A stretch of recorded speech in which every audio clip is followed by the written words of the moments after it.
The kettle was singing on the back burner of our suburban Des Moines kitchen the morning my husband of 43 years told me he was leaving. I remember the sound of that kettle more clearly than I remember the words he used. It was a high, thin whistle, almost cheerful. I was 67 years old that morning, and I had been making coffee in that same spot, in front of that same window, for nearly half my life. The light coming through the glass was the pale, slanted light of early October in Iowa. I had not slept well the night before, but I did not yet know why. Arlo came down the stairs in his good slate-gray trousers and his pressed blue shirt, the one with the small button-down collar that I had ironed for him only the previous Sunday. He was 70 years old, and after a long career as a regional insurance executive, he carried himself the way men of his generation often did, with a smooth, settled certainty that nothing in the world could ever truly surprise him. He had a manila folder in his hand. He set it down on the granite countertop next to the coffee maker, and he slid it across to me with 2 fingers, the way a banker slides paperwork across a desk to a client he does not particularly know. He said, in the same easy voice he used for ordering breakfast at the diner, that he and Drusilla needed a fresh start, and that he was sorry, and that this would be cleaner for everyone if I simply read it through and signed. I did not understand the name at first. I asked him to repeat it, and he said it again, Drusilla Vansfield, as though I should already know who that was, as though her name had been hanging in the air of our kitchen for months, and I had simply chosen to ignore it. He said she was 45, that she worked in the same office building where he had taken some consulting work after his retirement, and that the 2 of them had been talking for almost a year about what their lives might look like together. He said he had been very fair in the division of assets, that he had spoken to a man at the firm, and that he had even already had my mother's jewelry appraised and put away for safekeeping while everything was sorted out. I remember looking down at my hands on the counter. They looked like my mother's hands, only older. They did not look like the hands of a young woman whose husband would ever leave her. I asked him if there was any conversation we could have, any version of this morning that did not end with the folder. He did not look angry. He looked relieved. He looked the way a man looks when he has finally said the sentence he has been rehearsing in his head while shaving, and the sentence has come out smoothly, and he can now move on to the rest of his day. He said the papers were straightforward, that he had marked the places I needed to sign with little blue tabs, and that his lawyer had been generous, given everything. I did not ask what he meant by everything. I picked up the pen he had set down beside the folder, a heavy black pen I had bought him for our 35th anniversary, and I signed my name on every blue tab in turn. I did not cry. The kettle was still singing. When I finished, he gathered the folder, slid it into a leather attaché that had been sitting by the door, and told me he would send a moving company in the afternoon for the rest of his things. He said he was going to stay at a hotel near the office until the closing on a new house. He said he hoped, in time, that we could be civil about it. Civil was the word he used, as though the past 43 years had been a long, slightly tedious meeting that we were finally adjourning. He kissed the top of my head briefly, the way you kiss an aunt you do not really like, and then he was gone. The garage door rolled up, his sedan backed out, and the door rolled down again. I stood at the counter and I listened to the kettle whistle until the water inside it had almost boiled away. For the first hour, I did nothing. I did not call anyone. I did not turn off the kettle until the smell of scorched copper made me. I sat on the breakfast stool with the morning paper folded but unread, and I tried to remember the rooms of the house we had bought in 1981. I remembered the small back bedroom where we had once thought we might raise children, before the doctor explained that we would not. I remembered the kitchen we had remodeled together in 2002. I remembered all of it, and I understood that none of it was mine anymore. The papers I had signed without reading had taken care of that. He had been fair, he said. He had been very fair. By the end of that first week, I had begun to make a quiet, careful inventory of what was still mine. There was a small joint bank account with $7,000 in it that he had not bothered to drain, perhaps because he considered it too modest to be worth the trouble. There was an old burgundy Buick from 2009, registered in my name, with 130,000 miles on the odometer and a small dent in the rear bumper from a grocery cart at the supermarket. There was the modest pair of pearl earrings my grandmother Osana had given me on my 16th birthday, which I had kept in a velvet pouch at the back of my dresser drawer for so long that the pouch had taken on the shape of the box. And there were my clothes, my books, and a set of dishes my mother had used at Sunday dinners when I was a girl. That was the inventory. It fit, almost completely, into the trunk and back seat of the Buick. My mother's jewelry, the proper jewelry, the things her own mother had given her, and the things my father had given her over 40 years of marriage, was not on the inventory. Arlo had taken those things, he said, to be appraised by a jeweler he trusted in West Des Moines. He had been talking about it for months casually, the way one talks about getting the gutters cleaned. By the time I understood what had happened, the small velvet boxes were already gone. The lawyer he had hired had drawn up the papers in such a way that those items, having been removed from the marital home for appraisal, were treated as personal property of his that I had no claim against. I learned this from a young paralegal on the telephone who said the words "no claim against" 4 times in a row, as though saying them often enough would make the situation easier. I rented a 1-bedroom apartment on the 2nd floor of a tidy brick building in Cedar Rapids, in a neighborhood where the grocery store was within walking distance. The rent was $975 a month. The apartment had cream-colored walls, beige carpet, and a galley kitchen with a window over the sink. The first night I slept there, on a mattress I had laid directly on the carpet, because the bed frame had not yet been delivered. I lay awake until almost 3 in the morning, listening to the radiator click on and off, and I tried to count the years I had spent thinking I was somewhere safe. I lost count somewhere in the late 1980s, and after a while I gave up and slept. The next morning I called my oldest friend, Petra Tuomanen Rivers, who had been my best friend since the 3rd grade in Ottumwa, and who now lived only 20 minutes from my new apartment in a small house she had bought after her own husband died of cancer the year before. Petra was 67, like me, and she had the high, broad cheekbones of her Finnish grandparents and a calm, steady voice that had talked me out of more bad decisions in our youth than I could remember. When I told her, in a flat voice, what had happened, she did not gasp. She did not say all the things people say. She said only, "Delia, I will be at your door in half an hour with coffee and a notebook, and we will figure out what comes next." She arrived in 25 minutes. The coffee was still hot. For 3 weeks after that, my life was small and quiet and slow. I unpacked my boxes one at a time. I bought a used kitchen table at a thrift store for $32 and a wooden chair to go with it for $12. I went on long, aimless walks along the river in a wool coat that was a little too warm for October, and I tried to imagine, as I walked, what kind of woman I was going to be in this next part of my life, when the title of Arlo's wife had been quietly taken away. I did not yet have an answer. I was not even sure how to begin asking the question. It was in the 3rd week, on a Tuesday afternoon, that the letter arrived.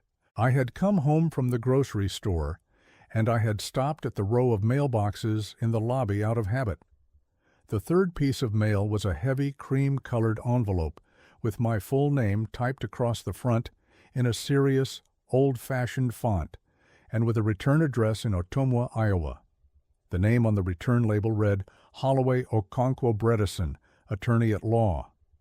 I carried the letter upstairs without opening it, set my groceries on the counter, sat down at the little thrift store table, and held the envelope in my lap for almost 10 minutes before I worked up the courage to open it. The letter was 3 pages long. It was written on heavy paper in a careful, courtly tone, and it informed me that Mr. Holloway Okonkwo Bredesen was the attorney of record for an estate matter that had finally cleared probate after 35 years of dormant ownership. The estate, the letter explained, had originally been settled in 1989 on the death of my grandmother, Osanna Marchwell Darrington, of Bluffton, Iowa. Most of her affairs had been resolved at that time.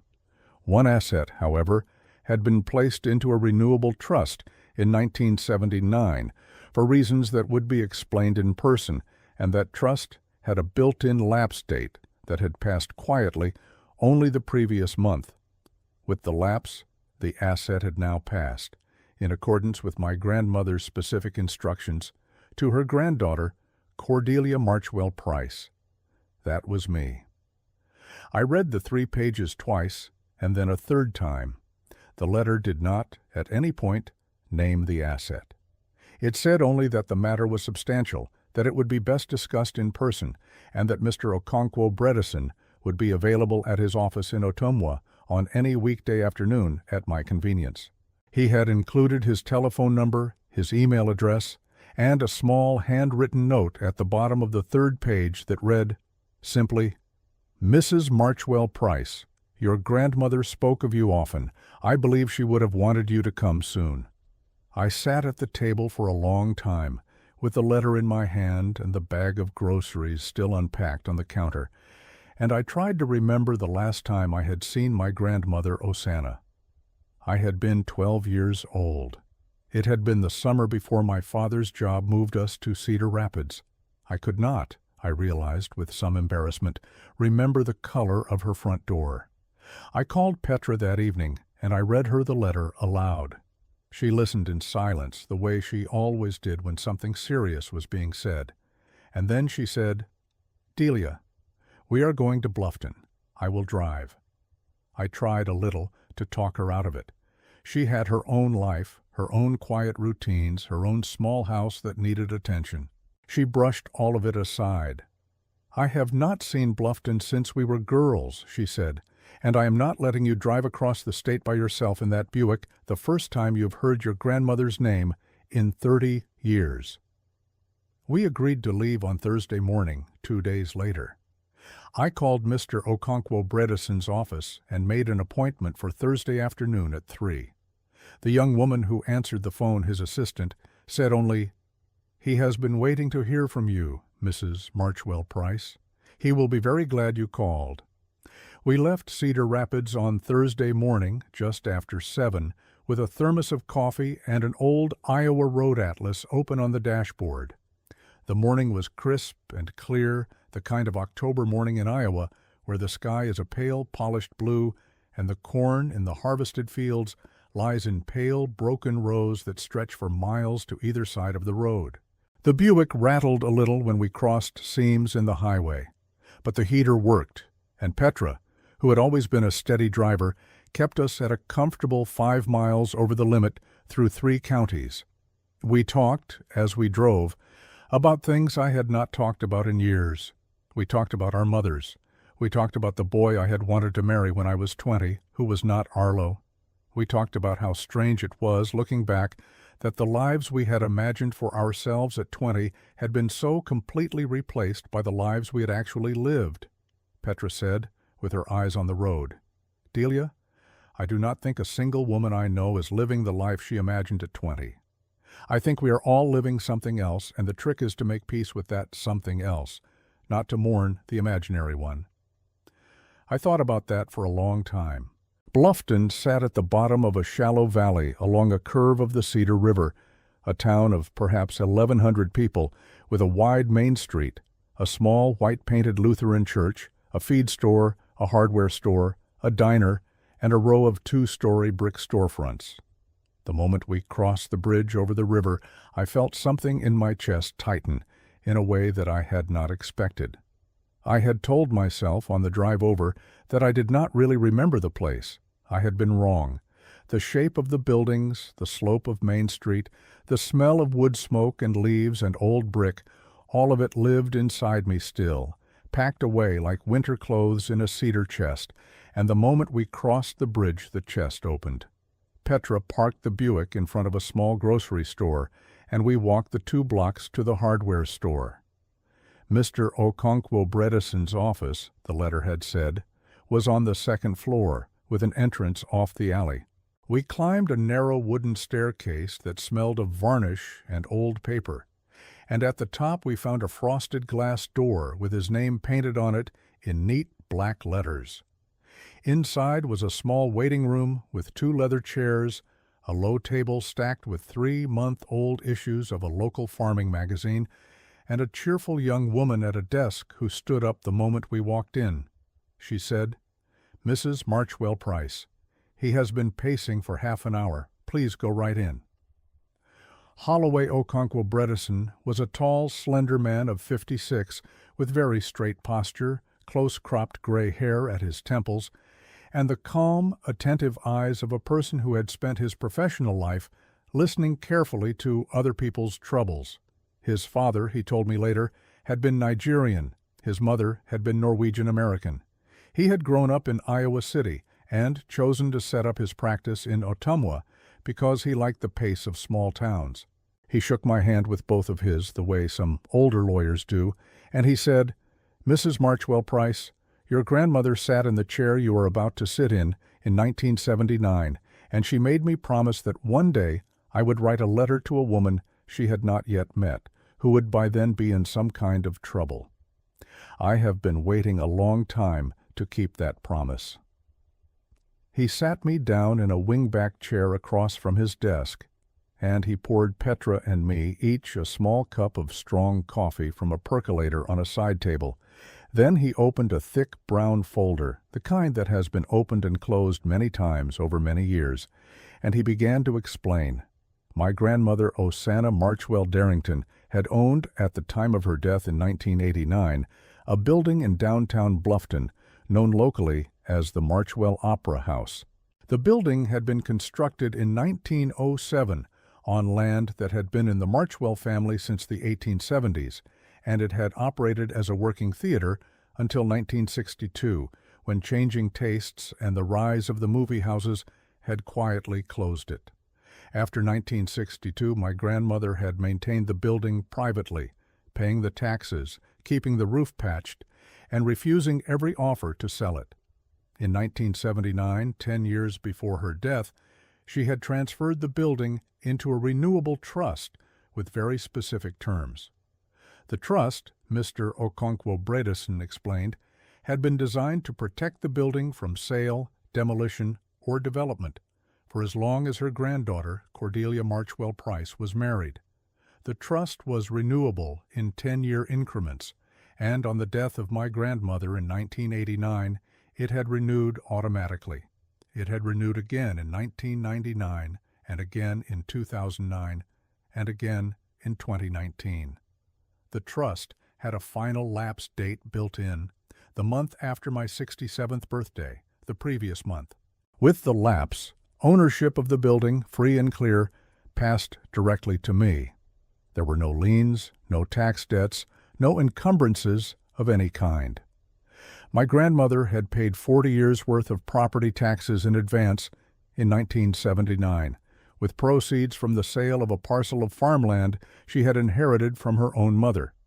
The county had been quietly receiving small annual disbursements from a long-running escrow account ever since. I did not, at first, understand all of what he was saying. I asked him, more than once, to slow down. Petra reached over and put her hand on my arm, the way she had been doing since we were 9 years old, and she said, "Delia, listen carefully. Your grandmother left you a building." Mr. Okonkwo Bredesen waited until I had taken 3 slow sips of my coffee, and then he opened the bottom drawer of his desk and took out a small wooden box. Inside the box, on a piece of dark blue velvet, was a heavy brass skeleton key, almost 6 inches long, with a wide, flat bow shaped like a stylized lyre and a long, ornate barrel.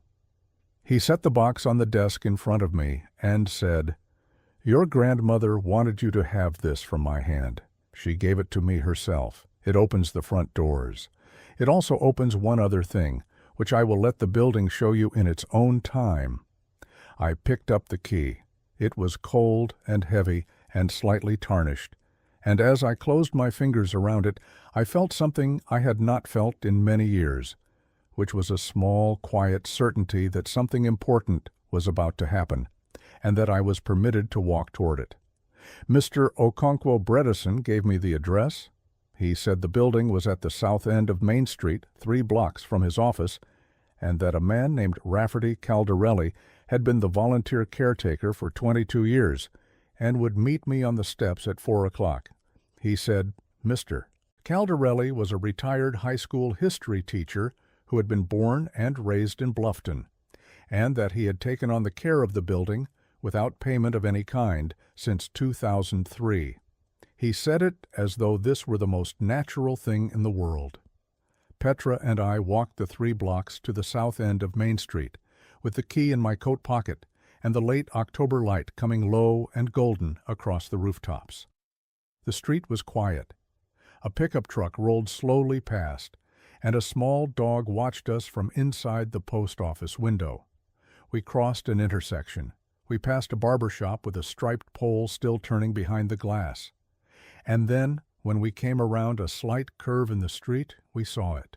The Marchwell Opera House rose up out of the row of low brick storefronts the way a great ship rises out of a fishing harbor. It was 3 stories tall, built of red brick darkened by a century of weather, with tall arched windows now boarded over with sheets of plywood that had been painted by someone a soft, careful cream color so as not to disgrace the building. Above the entrance, in faded gold leaf, were the words Marchwell Opera House, and below them, in smaller letters, established 1907. The building was crowned by a tin-domed cupola, dented in 2 places but still standing, and at the front entrance, flanking the heavy double doors, were 2 marble lions, life-sized, weathered to a pale dove gray, their stone manes softened by 100 winters of wind and snow. The wide stone steps leading up to the doors had been recently swept. There were no leaves on them, although the sidewalk on either side was littered. Someone had been taking care of this place for a long time. Petra and I stopped on the sidewalk across the street and just stood there, looking. Petra said, in the low voice people use in churches, "Delia, your grandmother left you this." I did not answer. I could not answer. I was 12 years old again, and I was beginning to remember things I had spent 55 years politely forgetting. Standing on the top step between the 2 stone lions was a man in a dark wool coat and a tweed cap, with a heavy brass pipe wrench held loosely in one hand. He was perhaps 58 years old, of medium height, with a strong lined face, dark eyes, and a thick salt and pepper mustache. As we crossed the street, he came down the steps to meet us, and I saw that his other hand held a battered leather notebook tied with twine. He stopped at the bottom of the steps, took off his cap, and said, in a voice that was warm and Italian-rooted and very clearly trying not to break, "Mrs. Marchwell Price, I've been waiting for you since 2003. Your grandmother told me you would come, and here you are. Welcome home." His name, he said, was Rafferty Caldarelli, and he had been the volunteer caretaker of the Marchwell Opera House for 22 years. His grandfather had emigrated from a small village near Naples in 1911 and had eventually settled in Bluffton, where Rafferty had been born. He had taught American history at the regional high school for 31 years and had retired the previous spring. He had first come to the Opera House in 2003, when a winter storm had peeled back part of the roof, and the village council had been looking for someone willing to climb up there with a tarp. He had climbed up. He had nailed down the tarp. He had, he said with a small, embarrassed smile, never quite managed to come down. He led us up the wide stone steps between the 2 stone lions and stopped in front of the double doors. They were tall, almost 12 feet, of dark oak with heavy brass handles and a single keyhole set into the right-hand door just above the handle. He gestured for me to do it myself. I took the brass key from my coat pocket. My hand was not entirely steady. I fitted the key into the lock, and the lock turned with a slow, deep, satisfying click that I felt in the bones of my wrist. I pushed the door, and the door opened inward, and we stepped, the three of us, out of the late October sunlight and into the lobby of the Marchwell Opera House for the first time in my adult life. The lobby was cool and dim and smelled of cedar and old plaster and the faint sweetness of furniture polish. Rafferty had been polishing things, I realized, even though no one came here to see them. The floor was a pattern of small terrazzo tiles in cream and dark green, laid in a sunburst around a central medallion, and the medallion bore my grandmother's initials, OMD, in dark green stone, surrounded by a wreath of laurel leaves. The walls were paneled in dark wood up to about waist height, and above the panels they had been painted long ago with a great curving mural of Apollo and the 9 Muses, the figures stretching across all 4 walls in faded, dreamy colors.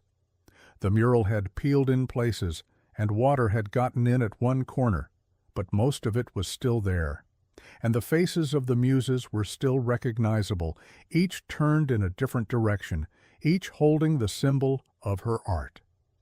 In the center of the lobby, hanging from the high coffered ceiling under a soft canvas dust cover, was a great brass chandelier, perhaps 8 feet across, with dozens of arms ending in glass tulips. Along the back wall stood a marble box office with a small grilled window, behind which a woman would once have sold tickets for 50 cents apiece. A heavy red velvet rope, frayed but still on its brass stanchions, divided the lobby from the staircases that led up to the balcony level. There were 2 coat check counters, one on each side. There was a small alcove where a bronze drinking fountain still stood. There was, in every direction, the dust of decades, settling on every flat surface like a soft gray snow that had never melted. I stood in the middle of the medallion with my grandmother's initials under my feet, and I breathed in slowly, and I felt the building breathe with me. Rafferty walked us slowly through the lobby. He pointed out the small details he had been quietly preserving for 22 years, the brass fittings on the doors, the little carved rosettes at the corners of the ceiling, the original cast-iron radiators that he had been bleeding twice a year so they would not crack. He had a roll of old burgundy carpet he had been holding for the staircase and 3 boxes of glass tulips for the chandelier. He told all of this in the calm, factual voice of a man who has accepted that he may never see any of it installed. At the back of the lobby, behind the velvet rope, were 2 pairs of inner doors that led into the auditorium itself. The doors were of a darker oak than the front doors, with frosted glass panels at the top etched with a pattern of acanthus leaves. Rafferty stopped in front of them. He did not open them. He looked at me, and he said with great gentleness, "Mrs. Marchwell Price, the auditorium has not been seen by a member of your family since 1989. Your grandmother sat in the 3rd row on the night she signed the trust, and she did not come back. I think it would be appropriate for you to be the next one to walk in there. Take as long as you need." Petra reached out, squeezed my hand once, and stepped back. I put my hand on the brass handle of the inner door, and I pushed. The auditorium opened in front of me like a great red flower.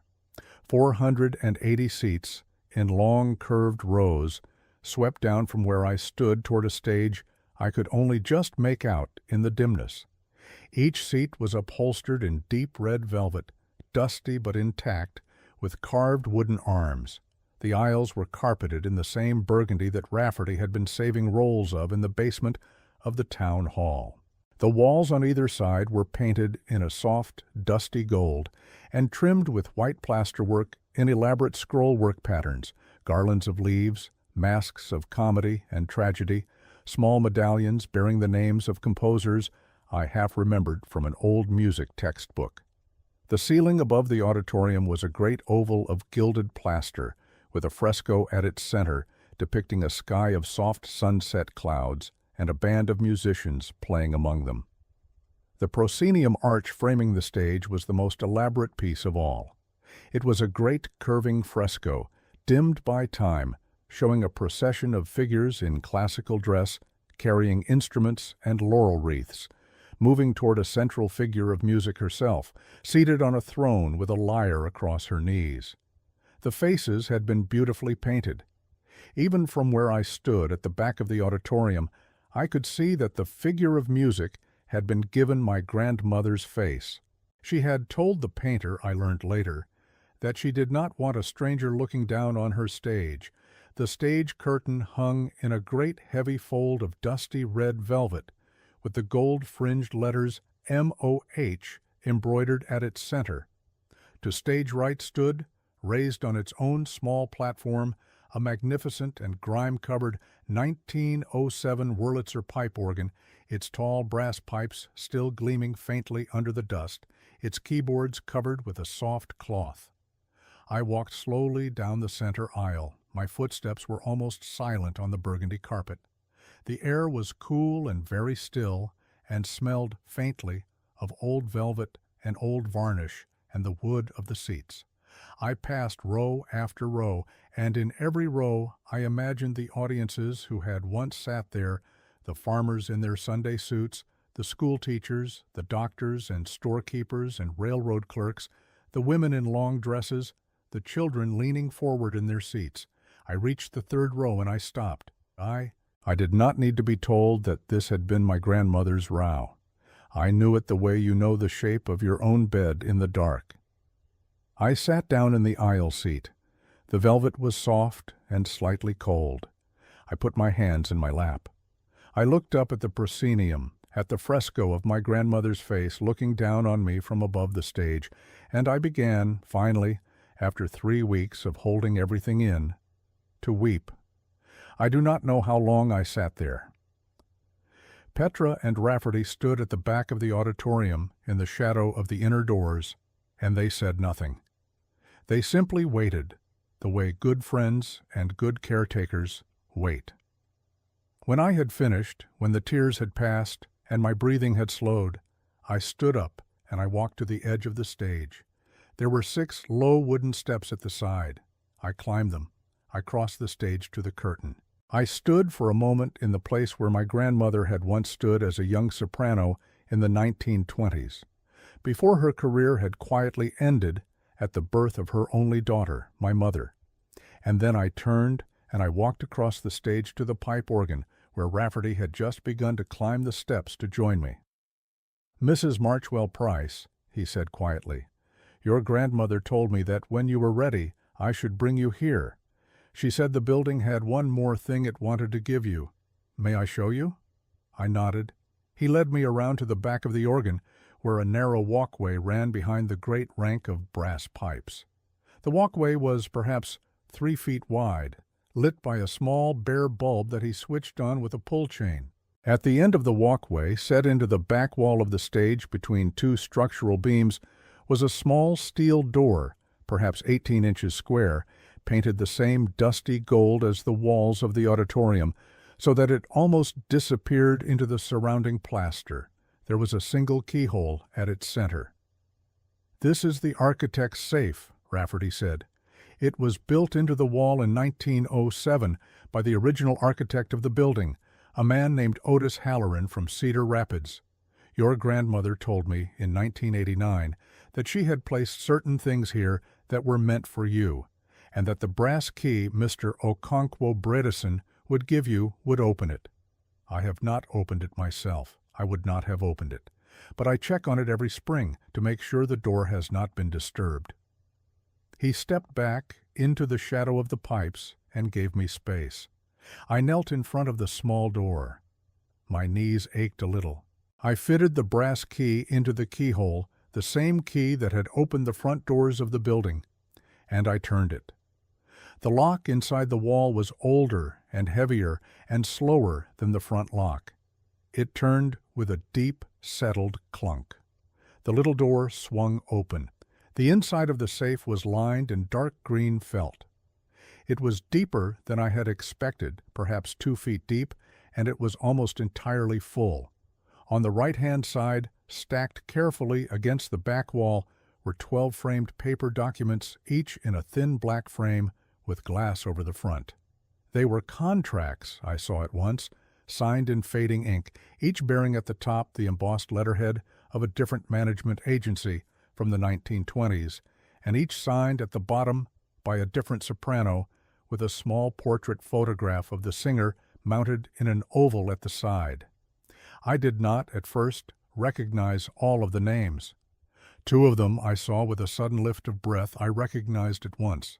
They were among the most famous American sopranos of their era. They had performed, the dates on the contract said, at the Marchwell Opera House in Bluffton, Iowa, in the summer seasons of 1924, 1925, and 1927. Beside the framed contracts, lying on a long, narrow strip of velvet, was a flat, dark blue jewelry box, perhaps 14 inches long, with a small brass plaque on the lid that read, in script, Marchwell Opera House Stage Jewelry. I lifted the lid. Inside, in fitted velvet compartments, lay a set of pieces of stage jewelry, the kind that great theaters of an earlier era kept on hand to lend to traveling sopranos who could not afford to travel with their own.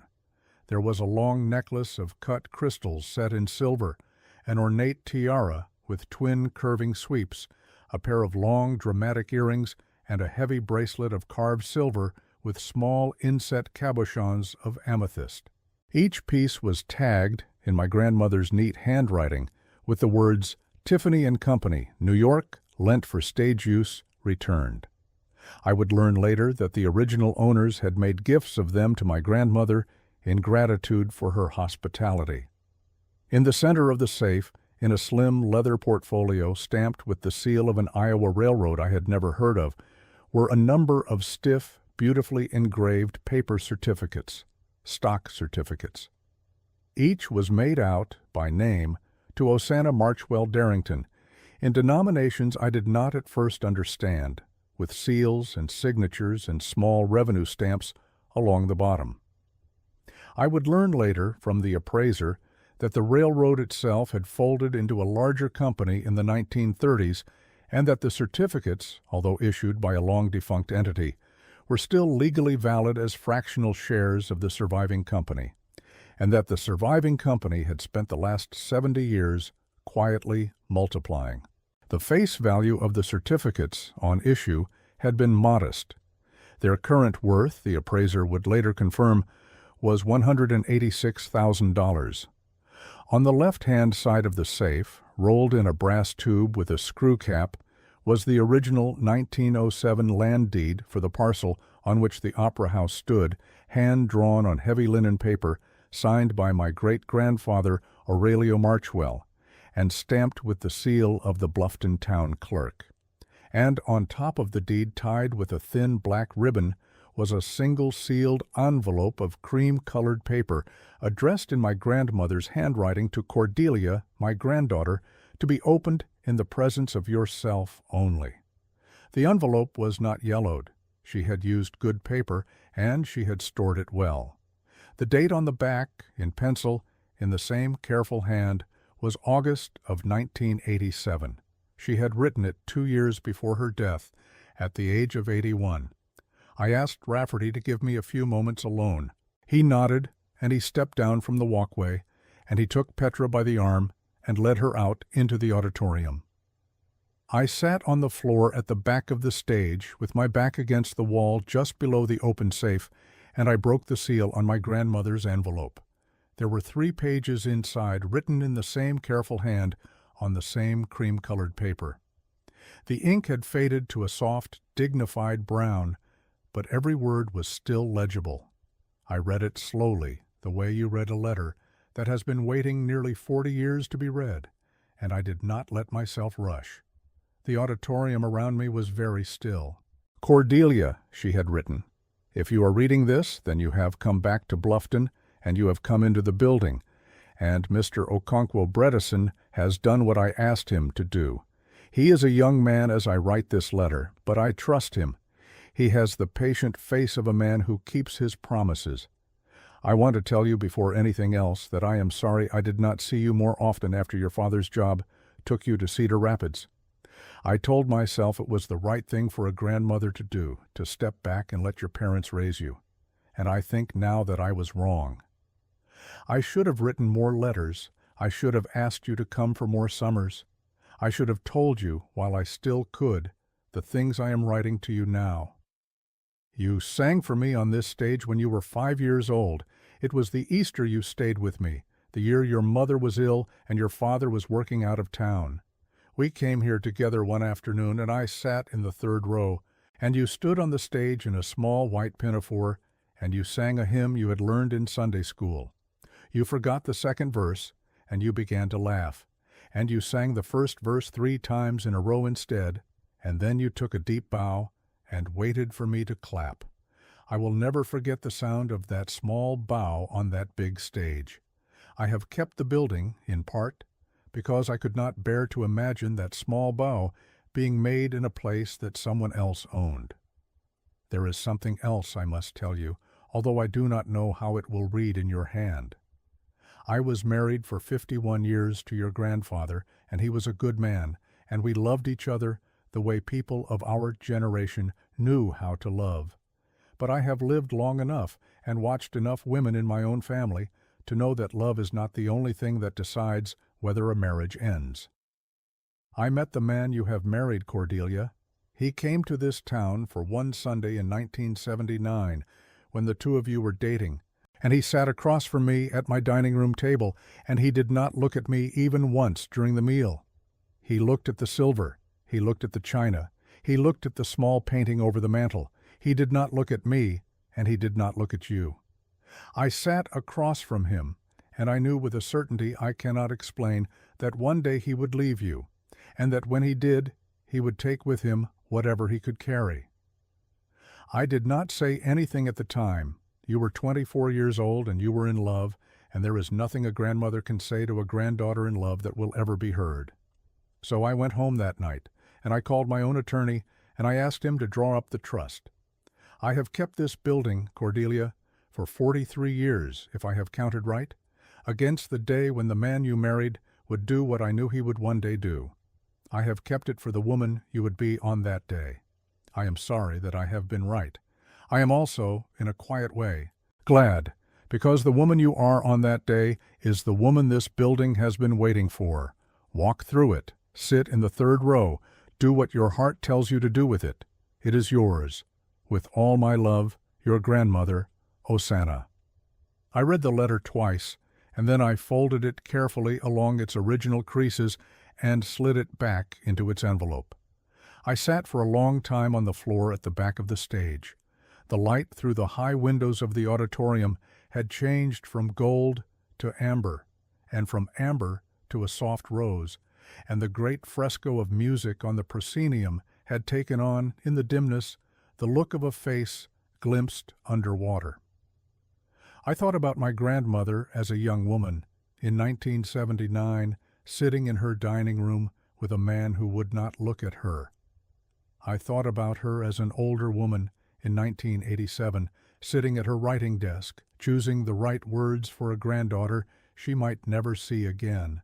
I thought about the trust she had paid for year after year, with the patient money of a woman who had decided long ago that she would protect me whether I knew it or not. When I came back out into the auditorium, Petra and Rafferty were sitting in the third row very quietly with their hands folded in their laps. They did not ask. They simply rose when they saw me, and they came to me. And Petra put her arm around my shoulders, and Rafferty said, in a careful voice, "Mrs. Marchwell Price, are you all right?" I nodded. I could not, just then, find a sentence. I simply held up my grandmother's letter, and Petra understood, and she said only, "She knew, didn't she?" I nodded again. We walked slowly back up the aisle, the three of us together, and when we reached the inner doors, I paused and I turned around, and I looked at the auditorium one more time.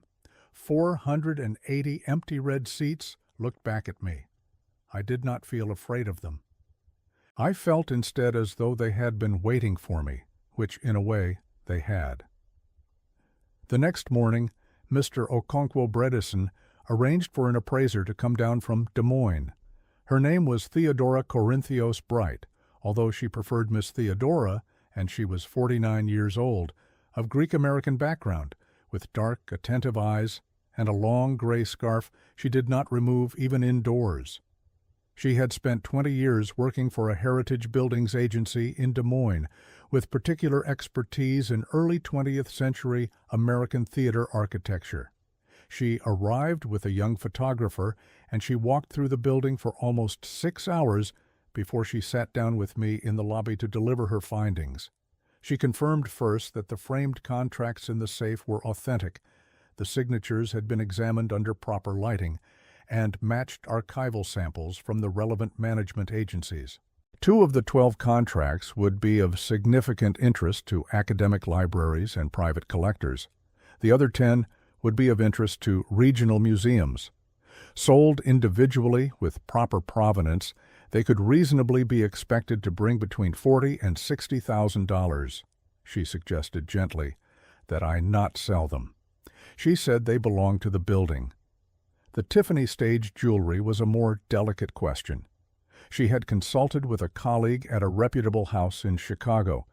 The pieces were authentic Tiffany of the period in good condition, and the documented provenance, gifts from sopranos whose names were now part of American operatic history, raised their value considerably.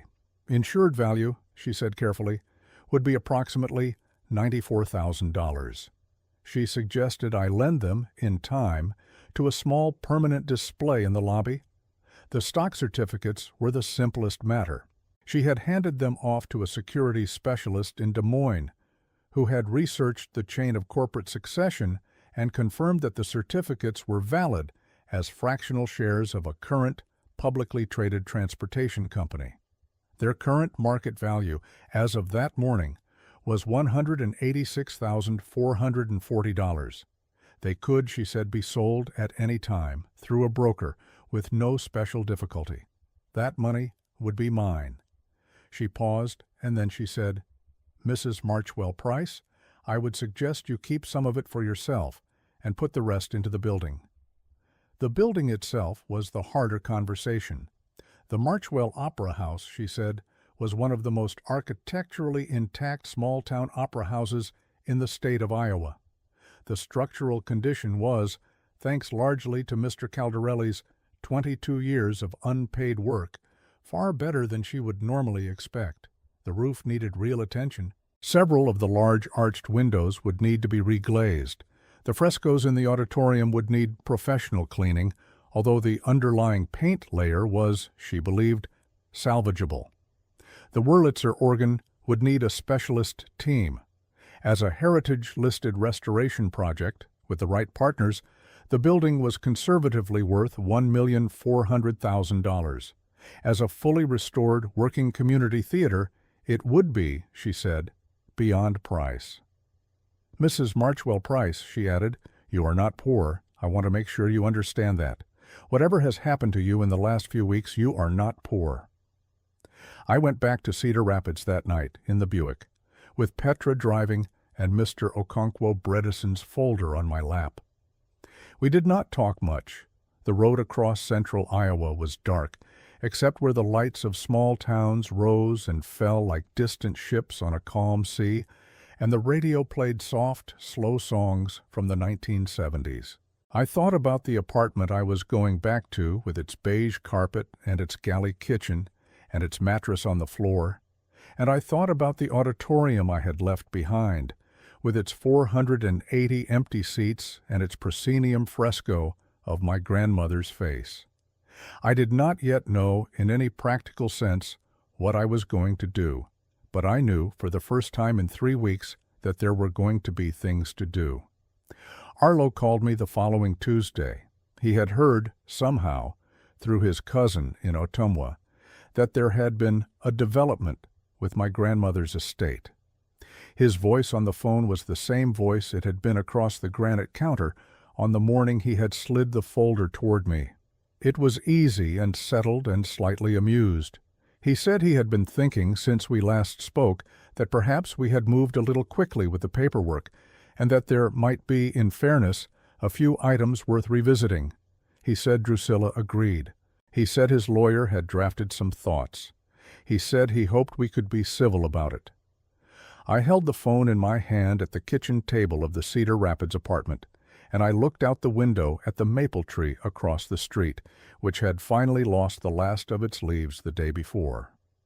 I let him talk himself out. It took perhaps 4 minutes. When he had finished, I said only, in a calm, even voice, "Arlo, you should have asked me about my grandmother." There was a long silence on the other end of the line. He began to say something, and I did not let him finish. I said, "I am going to hang up now. Please do not call this number again. Anything further can go through my attorney. His name is Mr. Holloway Okonkwo. He is in Ottumwa." I gave him the office number, and then I hung up. I set the phone gently, face down, on the kitchen table. My hands were not entirely steady. Then I stood up, and I went to the window, and I watched the empty branches of the maple tree move in the wind for a long time. Over the next 6 months, the Marchwell Opera House began, slowly, to come back to life. I sold a portion of the railroad stock certificates, on Miss Theodora's advice, and put the proceeds into a dedicated restoration account. I kept a smaller portion for myself, enough to leave the Cedar Rapids apartment and rent a small house on the north end of Bluffton. I hired a contractor from Ottumwa to begin work on the roof, a fresco conservator from a college in Iowa City to begin cleaning the proscenium and ceiling, and a young organ specialist out of Chicago to begin restoring the Wurlitzer. Rafferty Caldarelli was formally engaged as the building's caretaker with a salary for the first time in 22 years. He resisted at first. He said he had not done it for money, and he did not want to start now. I told him gently that I could not in conscience let him keep doing it for free. We negotiated over a pot of coffee until he accepted a salary that he privately considered too generous, and that I privately considered too modest. He has, in the years since, never once been late. We held the first community concert the following spring, on a Friday evening in late May. A youth choir from Bluffton High School sang 3 pieces. A retired soprano who had once trained in Chicago sang 4 arias, one of them an aria my grandmother herself had been known for in the 1920s. A string quartet from the University of Iowa played a short suite. The Wurlitzer was not yet ready, but it stood in its place on stage right, polished and waiting. The auditorium was full. All 480 seats had been sold at $15 a seat, and the proceeds had gone to a small fund for music scholarships at the regional high school. I sat in the 3rd row, on the aisle, in my grandmother's seat. I wore a dark blue dress I had bought for the occasion, simple and well made, and in my ears were the small pearl earrings my grandmother had given me on my 16th birthday. They were the only piece of my mother's jewelry that I had been able to keep, in the end, because they had been a gift from my grandmother, not from my parents, and the lawyer Arlo had hired had not known about them. I had never been so glad of any piece of jewelry in my life. Petra sat beside me. Rafferty sat behind us in the 4th row, with his wife and his grown son. Mr. Okonkwo sat across the aisle in the 2nd row, in a dark gray suit, watching the stage with the calm, attentive eyes of a man who had finally seen a long promise kept. Miss Theodora had driven up from Des Moines. She sat in the balcony. When the soprano sang my grandmother's aria, I closed my eyes. The acoustics of the building, even before the full restoration, were astonishing. Her voice rose and filled the great oval of the gilded ceiling, and curled around the proscenium where my grandmother's face looked down on us, and settled softly into the velvet of the 480 seats. I thought, with my eyes closed, of the small girl in the white pinafore who had once stood on that stage and sung the first verse of a hymn 3 times in a row because she could not remember the second. I thought of my grandmother sitting in this same seat in 1929, in 1949, in 1979, in 1987. I thought of the man she had known would one day leave me, and of the building she had quietly kept against that day. I did not in that moment feel angry with him. I did not feel anything for him at all. He had become, in the way that some people do, a small, dark figure walking out of a frame. After the concert, I stood in the lobby near the medallion with my grandmother's initials, and I greeted, by name, almost every person who had come. Many remembered the building from before its closing in 1962. One small, white-haired woman, perhaps 85 years old, took both of my hands and told me she had been brought to this lobby as a child of 7, in a green coat with a velvet collar, and that she had never forgotten the sight of the great brass chandelier under its dust cover. She said she had not expected to see it lit in her lifetime, ever again. She kissed my cheek. I kissed hers. Petra, watching from a few feet away, was crying very quietly. It is now 5 years on from that first concert. I am 72 years old. I live in the small house on the north end of Bluffton with a gray cat called Otis and a back garden of tomatoes and zinnias. The Marchwell Opera House is open 9 months of the year. We host a children's choir program, a small classical season, 2 community theater productions, an annual silent film night with the Wurlitzer fully restored at last, and a Christmas concert that has become a regional tradition. The lobby has its burgundy carpet. The chandelier has its full set of glass tulips. The fresco of music on the proscenium has been carefully cleaned, and my grandmother's face looks down on every audience. I do not see Arlo. He sent 2 more letters, through his lawyer, in the year after our last phone call, and Mr. Okonkwo Bredesen answered both of them with great courtesy and no concessions. I am told by people who keep track of such things that Drusilla left him within 3 years, and that he has remarried again to a woman in Phoenix, and that he plays a great deal of golf. I do not know if any of this is true. I do not very much care. He is a small, dark figure walking out of a frame. I have other frames now. I think often, in the quiet of my mornings, of grandmothers, of the way they sit at dining room tables in 1979 and watch the men their granddaughters have brought home, and notice things the granddaughters cannot yet notice. Of the way they make telephone calls afterward to attorneys with patient faces. Of the way they sign trust papers in the presence of 1 or 2 witnesses and pay 40 years of property taxes in advance, and write letters in cream-colored paper and seal them with black ribbon, and place them in safes behind pipe organs, and trust that when the day comes, the right granddaughter will turn the right key in the right lock and read the right words. I think of all the granddaughters in the world, scattered across all the small towns and large cities, who do not yet know what their grandmothers have quietly arranged for them. I think of all the women who are sitting this morning at granite counters with manila folders being slid across to them, who do not yet know that somewhere a brass key is waiting in a wooden box. If you are one of those women, I would say to you only this.